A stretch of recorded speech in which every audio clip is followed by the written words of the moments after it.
Sibonga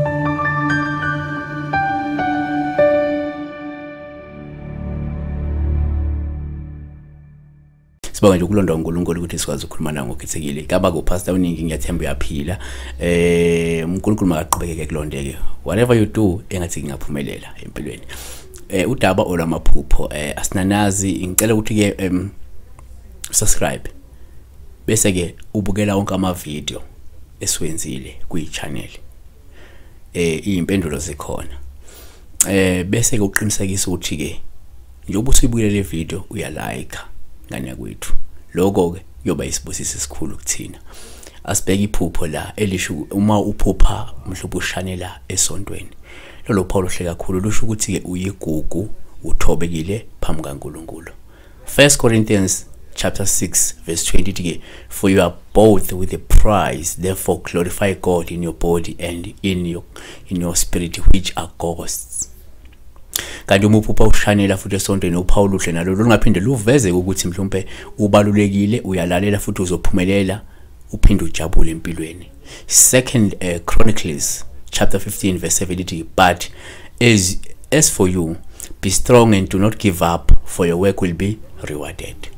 Kanti uma uphupha ushanela futhi esontweni ungaphinde ubupha olusuke luxwayisa ikakhulukazi mawushuthi lapha uthanyela kungcolile kunezibi lusho ukuthi kunesidingo sokuthi ke kuqazwe mhlawumbe inkinga esikhungethe ibandla noma ke kukhulekelwe umoya omubi ozinze ngaphakathi kwebandla nanokuthi uNkulunkulu kwethembile ukuthi wena mhlawumbe uzokwazi ukulungisa lesi simo sebandla ngendlela efanele. Galatians 5 verse 19 and 21 now the works of the flesh and evident: sexual immorality, impurity, sensuality, idolatry, sorcery, enmity, strife, jealousy, feast of anger, rivalries, dissensions, divisions, envy, drunkenness, orgies, and things like this.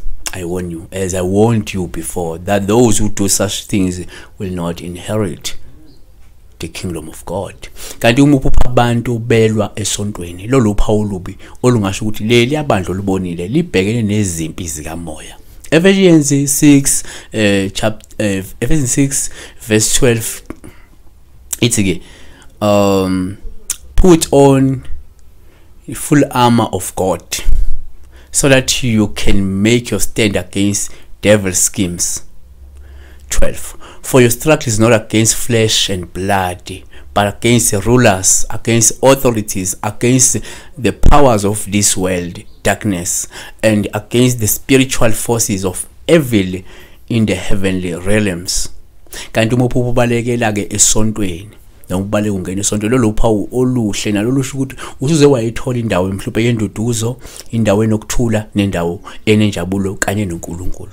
Ecclesiastes 9 verse 7 go eat your food with gladness and drink your wine with joyful heart, for God has already approved what you do. Uma uphupha kubalekela futhi esontweni uphawu lolu olungabuye ke lusho ukuthi mhlawumbe saluphenduka ngokuthi uNkulunkulu ukunikeze mhlawumbe ithuba lesibili lokuzinikela mhlawumbe kuyena uNkulunkulu ukuze mhlawumbe uphephe mhlawumbe kuzona zonke izimo mhlawumbe ubungabhekana nazo uyayibona.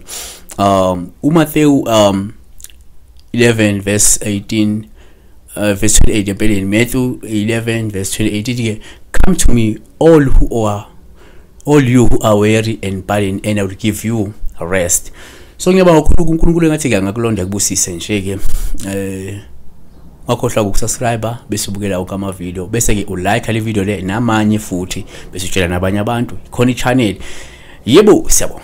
Badanke.